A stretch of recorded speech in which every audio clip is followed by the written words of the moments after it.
പശ്ചിമേഷ്യയിൽ ആശങ്കയേറുകയാണ്. ഹോർമൂസിൽ ചരക്ക് കപ്പലുകൾക്ക് ഫീസ് 20% ഈടാക്കുമെന്ന് അമേരിക്കയുടെ അറിയിപ്പുണ്ട്. കപ്പലുകൾക്ക് സുരക്ഷ ഉറപ്പാക്കാനാണ് പണം ഈടാക്കുന്നതെന്നും അമേരിക്കൻ പ്രസിഡന്റ് ഡൊണാൾഡ് ട്രംപ് അറിയിക്കുന്നു. അതേസമയം സൗദി ആക്രമിക്കുമെന്ന് ഹൂതികളുടെ ഭീഷണിയുമുണ്ട്. സുരേഷ് വെള്ളിമുറ്റം വിവരങ്ങളുമായി ചേരുന്നുണ്ട്. സുരേഷ്, അല്പസമയം മുമ്പ് നമ്മൾ ഒരു കാര്യം സംസാരിച്ചു. അതിന് പിന്നോടിയായി ഉടനെ തന്നെ അടുത്തടുത്ത തീരുമാനങ്ങൾ വരുന്നത് വീണ്ടും ആശങ്കയുണ്ടാക്കുന്ന തലത്തിലാണ്.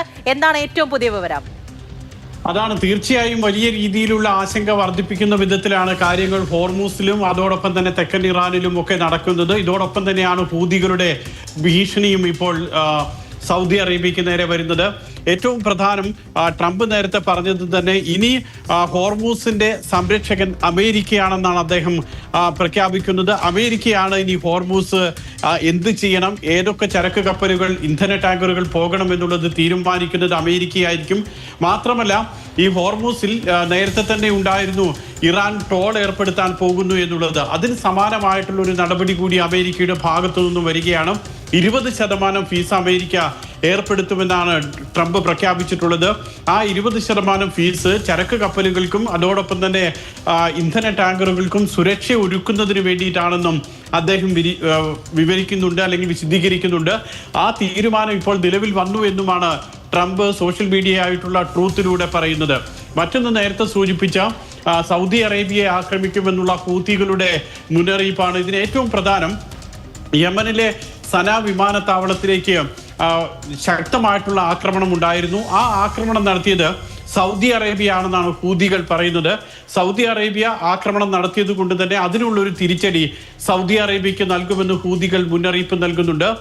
മാത്രമല്ല, ഇറാനിൽ നിന്നും ഹൂതികളുടെ ഒരു പ്രത്യേക സംഘം അടങ്ങിയിട്ടുള്ള പ്രത്യേക വിമാനം യമനിൽ എത്തിയതായാണ് റിപ്പോർട്ട്. ആ വിമാനത്തിന് ഇറങ്ങാൻ അനുമതി നൽകില്ല എന്ന് യമൻ സർക്കാർ പ്രഖ്യാപിച്ചിരുന്നു. പക്ഷേ അത് ലംഘിച്ചുകൊണ്ട് ആ വിമാനം യമനിലെ ഒരു വിമാനത്താവളത്തിൽ ഇറങ്ങി എന്നാണ് മനസ്സിലാക്കാൻ കഴിയുന്നത്. അതിന് ആ വിമാനം വരുന്നതിനെ പ്രതിരോധിക്കാൻ വേണ്ടിയിട്ടാണ് സനയിലേക്ക് ഒരു ആക്രമണം ഉണ്ടായതും സന വിമാനത്താവളത്തിന്റെ റൺവേ തകർത്തതുമെന്നാണ് മനസ്സിലാക്കാൻ കഴിയുന്നത്. ഇതിനൊരു തിരിച്ചടി നൽകുമെന്ന് ഇപ്പോൾ ഹൂതികൾ പറയുന്നു. അങ്ങനെ സൗദി അറേബ്യയും ഹൂതികളും തമ്മിലൊരു സംഘർഷ സാധ്യത നിലനിൽക്കുന്നു. ഹോർമൂസിൽ അമേരിക്കയും ഇറാനും തമ്മിലുള്ള ഒരു സംഘർഷ സാധ്യത വർദ്ധിച്ചു വരികയാണ്.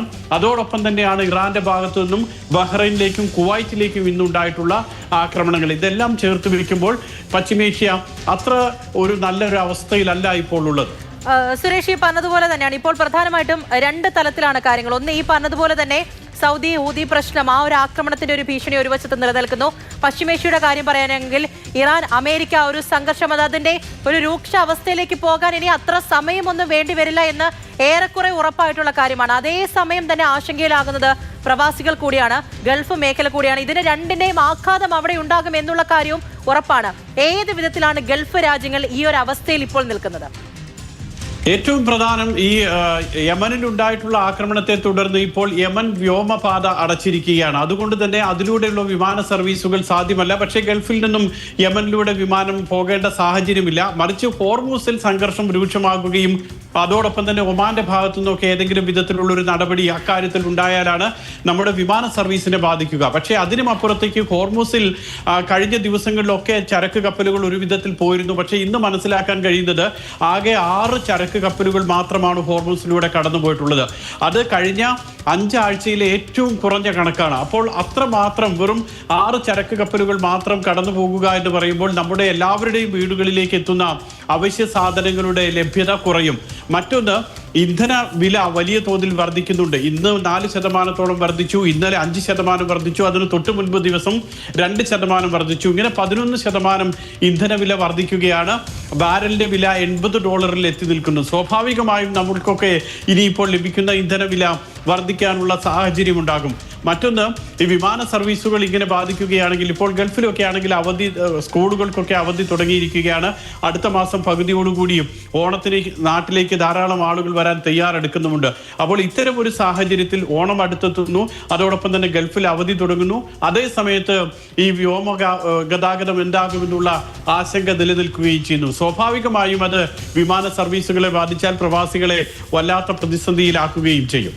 ശരിയാണ്. അങ്ങനെയുള്ള ഒരുപാട് പ്രശ്നങ്ങൾ നിറഞ്ഞു നിൽക്കുന്നൊരു സമയം കൂടിയാണ്. സമാധാന ശ്രമങ്ങളൊക്കെ ഒരു വശത്ത് നടന്നുകൊണ്ടിരുന്ന കുറെ നാൾ സമാധാനമുണ്ടാകുന്നു എന്നുള്ള തലത്തിൽ ഒരു കാര്യങ്ങൾ നീങ്ങിക്കൊണ്ടിരിക്കവെയാണ് വീണ്ടും യുദ്ധം പൊട്ടിപ്പുറപ്പെടുന്ന ഒരു സാഹചര്യത്തിലേക്ക് വരുന്നത്.